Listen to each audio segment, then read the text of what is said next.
So hello everyone, welcome to the channel. So इस video में मैं IBPS कलर प्रीलिम्स के जो एग्ज़ाम है नेक्स्ट मंथ अक्टूबर में, उसके बारे में वीडियो बना रहा हूँ। सो उसका एक टॉपिक वाइज वेटेज का ये वीडियो होगा जिसमें कि हम ये डिस्कस करेंगे कि क्या कौन सा टॉपिक कितने वेटेज का कितने क्वेश्चंस आते हैं।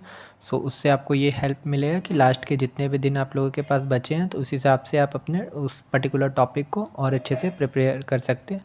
सो चलिए शुरू करते हैं। सो जो ऐसे हमारा इसका जो पैटर्न एग्ज़ाम पैटर्न्स उसमें क्या है, रीजनिंग के हमारे 35 क्वेश्चंस आते हैं। पर क्वेश्चन 1 नंबर का रहता है, 35 मार्क्स के रीजनिंग के हो गए और पर क्वेश्चन के लिए 1 मिनट टाइम ड्यूरेशन है अलॉटेड। तो 35 मिनट 35 क्वेश्चन के लिए आपको मिल जाते हैं। वैसे ही क्वांटिटिव एम्पलीट्यूड के आपके पास 35 क्वेश्चंस आते हैं, 35 मार्क्स के रहते हैं। इंग्लिश के आपके पास 30 क्वेश्चन रहते हैं और 30 नंबर के रहते हैं, मतलब टोटल 100 क्वेश्चंस रहते हैं, 100 मार्क्स के रहते हैं और ये 1 घंटा का पेपर होता है। ये तो रहा इसका पैटर्न कि प्रीलिम्स का क्या पैटर्न होंगे। इस वीडियो में मैं पर्टिकुलरली प्रीलिम्स के बारे में बना रहा हूँ, ऐसे ही मैं कुछ दिन बाद मेंस के लिए भी वीडियो बना दूंगा, उसके क्या टॉपिक होंगे इंपॉर्टेंट। सो बात करते हैं हमारे रीजनिंग के। तो जैसा कि रीजनिंग में हमारे पास 35 क्वेश्चन है, ठीक है। सो 35 क्वेश्चन में किस पर्टिकुलर टॉपिक से कितने क्वेश्चन है वो मैं आप लोगों को बता रहा हूँ। सो जैसे हमारा पजल्स एंड सीटिंग अरेंजमेंट से बहुत बड़ा वेटेज है, जो कि ये 15 से 20 क्वेश्चन हमारे सिर्फ इसी टॉपिक से आ जाते हैं, पजल्स एंड सीटिंग अरेंजमेंट से, जो कि बहुत ज़्यादा इंपॉर्टेंट आप लोगों के लिए। नेक्स्ट, डिस्टेंस एंड डायरेक्शन से 2 से 4 क्वेश्चन एग्ज़ाम में पूछे जाते हैं। कोडिंग डिकोडिंग से 4 से 5 क्वेश्चन एग्ज़ाम में आ जाते हैं। फिर आपका इनइक्वालिटी से 3 से 4 क्वेश्चन एग्ज़ाम में आपको देखने को मिल जाते हैं। सिलोगियंस से 3 से 4, कभी कभी 5 क्वेश्चन भी आपको मिल जाएंगे एग्ज़ाम में देखने को लिए। ब्लड रिलेशन से 2 से 4 तक के 2 से 4 क्वेश्चन आपको दिखेंगे। अल्फ़ा न्यूमेरिकल सीरीज़ से 3 से 4 क्वेश्चन एग्ज़ाम में आपको देखने को मिलेंगे।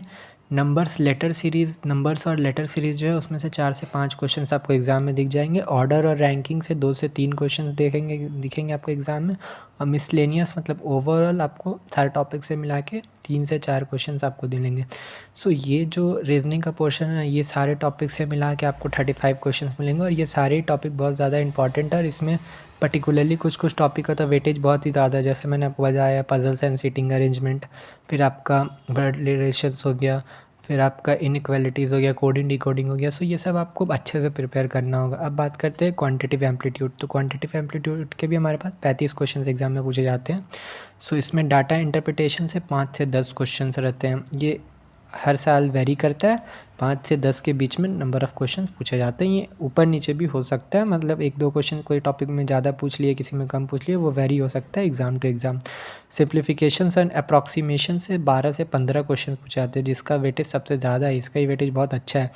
नंबर सीरीज़ से 4 से 5 क्वेश्चन पूछे जाते हैं। सो ये सारे वेटेज है और मैं इंपॉर्टेंट टॉपिक को यहाँ पे लिखा हूँ जिससे कि नंबर ऑफ़ क्वेश्चन ज़्यादा पूछे जाते हैं, क्योंकि हमारे पास लास्ट के कुछ दिन बचे हैं।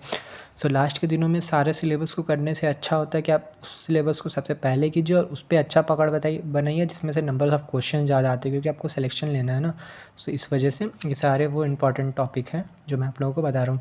लाइक आपका क्वांटिटिव एम्पलीट्यूड के 2 और टॉपिक है, क्वाड्रेटिक इक्वेशन, जिसके 4 से 5 क्वेश्चन आपको एग्जाम में दिख जाते हैं। अर्थमेटिक्स वर्ड प्रॉब्लम के 8 से 13 क्वेश्चन, मतलब ये भी बहुत ज़्यादा इंपॉर्टेंट है। मतलब क्वांटिटिव एप्टीट्यूड में आपको 3-4 ऐसे टॉपिक है जिससे बहुत बहुत ज़्यादा क्वेश्चन है, जैसे कि आपका सिंप्लीफिकेशन से आप मान के चलिए 12 से 15 क्वेश्चन आपको देखने को मिल गए। अर्थमेटिक वर्ड प्रॉब्लम से आपको 8 से 13 क्वेश्चन यहाँ मिल गए। डाटा इंटरप्रिटेशन से 10 क्वेश्चन तक लगभग मिल गया, 5 से 10 क्वेश्चन तक। सो यही कुछ टॉपिक ऐसे ही है इंपॉर्टेंट जो कि आपको 35 क्वेश्चन तो ऐसे ही टच हो जाएंगे। सो ये सारे वो इंपॉर्टेंट क्वेश्चन अब बात करते हैं इंग्लिश के। इंग्लिश में हमारे पास 30 क्वेश्चन आते हैं, ठीक है। तो यहाँ से किस टॉपिक से कितने क्वेश्चन आते हैं, सो चलिए बात करते हैं। रीडिंग कॉम्प्रीहेंशन से 8 से 10 क्वेश्चन का आप टारगेट लेके चल सकते हैं, इसके बीच में क्वेश्चन आएंगे, 8 या कभी कभी 10 भी आ जाते हैं। क्लोस्टेज से 5 से 6 क्वेश्चन आपको पेपर में देखने को मिल जाएंगे। एरर डिटेक्शन से 4 से 5 क्वेश्चन आपको पेपर में देखने को मिल जाएंगे। वर्ड स्वैप से आपको 3 से 4 क्वेश्चन देखने को मिल जाएंगे पेपर में। फिलर्स से आपको 3 से 5 तक क्वेश्चन आपको मिल जाएंगे। वर्ड यूजेस से कभी कभी क्वेश्चन नहीं आते हैं, कभी कभी 1 से 2 क्वेश्चन मिल जाते हैं। मिसप्रिंट से 3 से 4 क्वेश्चन आपको मिल जाएंगे। पैरा जंबल से 3 से 5 क्वेश्चन तक आपको दिख जाएंगे, इसका ही वेटेज फिर अच्छा है पैरा जंबल का। फ्रेज रिप्लेसमेंट से आपको 3 से 4, कभी कभी ये नंबर बढ़ के 5 तक भी पहुंच जाता है, जो कि ये भी इम्पॉर्टेंट है। वर्ड रीअरेंजमेंट से आपको 2 से 3 क्वेश्चंस वर्ड रीअरेंजमेंट से भी आपको मिल जाएंगे। सेंटेंस इंप्रूवमेंट से भी आपको 3 से 5 क्वेश्चन देखने को मिल जाएंगे। फिर मिसलेनियस से यहाँ से भी आपको 1 से 2 या कभी कभी 3 क्वेश्चन मिल जाते हैं। सो ये सारे टॉपिक इंग्लिश के इंपॉर्टेंट है।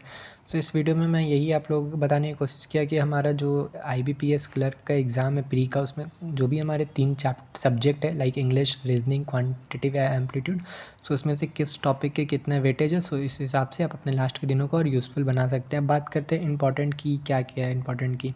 सबसे ज़्यादा इंपॉर्टेंट है मॉक टेस्ट। अगर आपका सिलेबस कंप्लीट हो गया है, आपने सब कुछ पढ़ लिया, तो मॉक टेस्ट लगाइए। मॉक टेस्ट लगाइए, अपनी गलतियों को देखिए आपने कहाँ गलती किया, फिर उसे एनालाइज़ कीजिए एंड उसे सुधारिए और अपना मार्क्स को बढ़ाइए।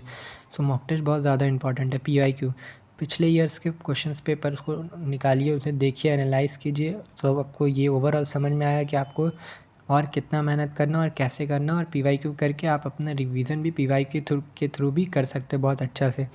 उसके बाद बात करते हैं रिवीजन तो बहुत ज़्यादा इंपॉर्टेंट है, क्योंकि आप पढ़ने का आप सारा सिलेबस, मान लीजिए मैंने टॉपिक वाइज वीडियो बना दिया, आपने ये वीडियो भी देख लिया, ठीक है, उसके बाद आप सिलेबस भी कंप्लीट कर लिया। अगर आप रिवीजन नहीं किया तो आप एग्ज़ाम के लास्ट दिन तक अब आप फिर कंफ्यूज रहिएगा कि पढ़ तो सब लिया लेकिन माइंड में कुछ नहीं आ रहा, क्योंकि आपने रिवीजन बहुत कम किया होगा। इसलिए रिवीजन पे अपना मैक्सिमम समय दीजिए, क्योंकि ये आपको मार्क्स बढ़ाने में यही आपको हेल्प करेगा। And last but not the least, quiz.